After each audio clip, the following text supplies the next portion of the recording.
नमस्कार, जय भीम साथियों। दैनिक दस्तक पर आपका स्वागत है। मैं हूं आपका होस्ट जीपी गौतम।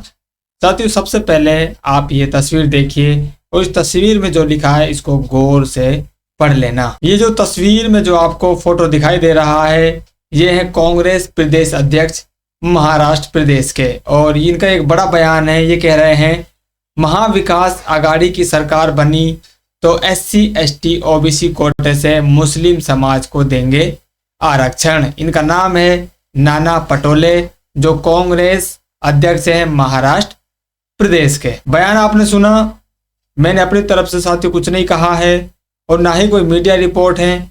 ये जो शब्द हैं ये कांग्रेस प्रदेश अध्यक्ष हैं महाराष्ट्र के नाना पटोले के हैं। उनका कहना है कि अगर हमारी सरकार बनती है, क्योंकि वो MVA महाविकास आघाड़ी उनके गठबंधन का नाम है जिसमें कांग्रेस पार्टी शामिल है और शिवसेना जो उद्धव ठाकरे जिसको लीड कर रहे हैं वो पार्टी शामिल है, और शरद पवार की जो पार्टी है NCP वो उसमें शामिल है। इनका गठबंधन है जिसको MVA महाविकास आघाड़ी नाम इन्होंने दिया है। तो इसी की सरकार अगर बनती है तो ये मुस्लिमों को आरक्षण देंगे, और जो आरक्षण तो दिया जाएगा मुस्लिमों को वो SC ST OBC कोटे से दिया जाएगा। ये बड़ा बयान कांग्रेस प्रदेश अध्यक्ष महाराष्ट्र ने साथियों दिया है। अब ये बयान उन्होंने कहाँ दिया है, किस लिए दिया है और इसके पीछे की खबर क्या है साथियों, पूरी बात आपको इस स्टोरी में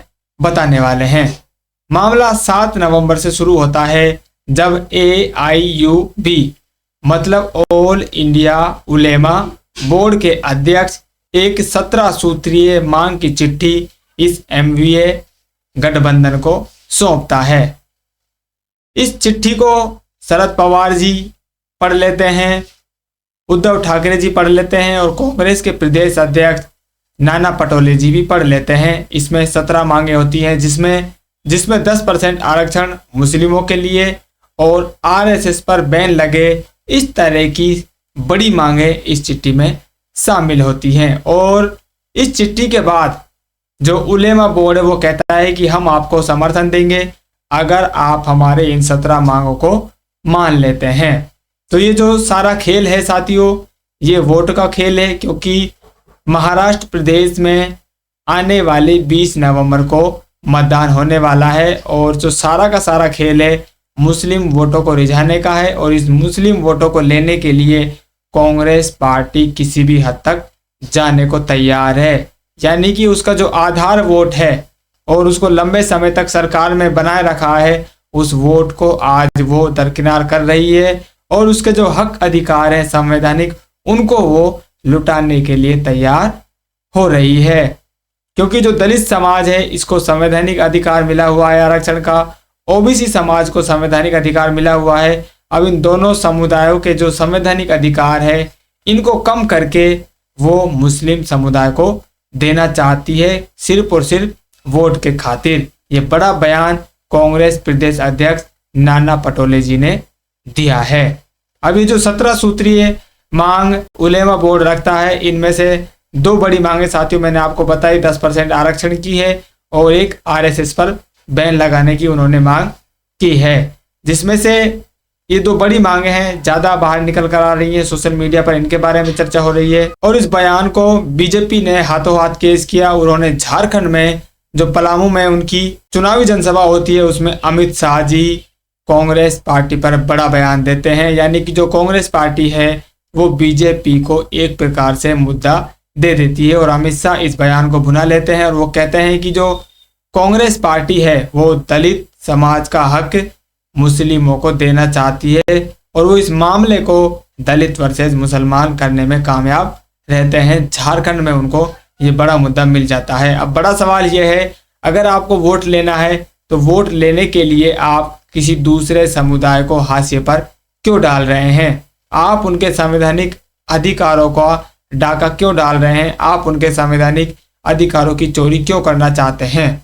अगर आपको मुस्लिमों से इतना ही प्यार है, मुस्लिमों को आपको कुछ फ़ायदा ही देना है, तो आप उनको अलग से क्यों नहीं देते? आप क्यों दलित OBC समाज के जो हक हैं उनमें ही डाका डालकर आप दूसरे समुदाय को क्यों देना चाहते हैं? क्योंकि साथियों ये जो लड़ाई है कांग्रेस पार्टी बीजेपी से नहीं लड़ रही है, बल्कि ये आप लोगों से ही लड़ रही है। इस बयान से यही बात साबित इनकी हो रही है। जब इनकी सरकार बन जाएगी तो ये सरकार ये जो 50% आरक्षण की सीमा है इससे बढ़ाकर क्यों नहीं दे सकती। अगर उसको 10% आरक्षण की उनकी मांग है, अगर ये जायज मांग है, तो आप उनको अलग से 10% क्यों नहीं देते हैं। आप क्यों दलित समुदाय के, ओबीसी समुदाय का जो संवैधानिक अधिकार है, इनमें से ही उनको रिजर्वेशन क्यों देना चाहता है। ये बड़ी सवाल कांग्रेस पार्टी से आपके लिए है साथियों। तो इस पूरे बयान पर और ये पूरा जो कांग्रेस पार्टी ने बयानबाजी की है आरक्षण को लेकर, और तेलंगाना में आपने देखा किस तरह से वो जो दलित समुदाय का फंड होता है, संवैधानिक उनका अधिकार है, उसको चुनावी जो उनके वादे हैं उनको पूरा करने में वो लगा देते हैं। तो बहुत सारी जो दलित विरोधी कार्य हैं वो कांग्रेस पार्टी के साथियों आपके सामने हैं। आपका कांग्रेस पार्टी को लेकर क्या राय है, क्या आपके विचार हैं, अपनी राय जरूर कमेंट कीजिए। फिलहाल इस अपडेट में इतना ही, मिलते हैं नई अपडेट में, तब तक के लिए जय भीम।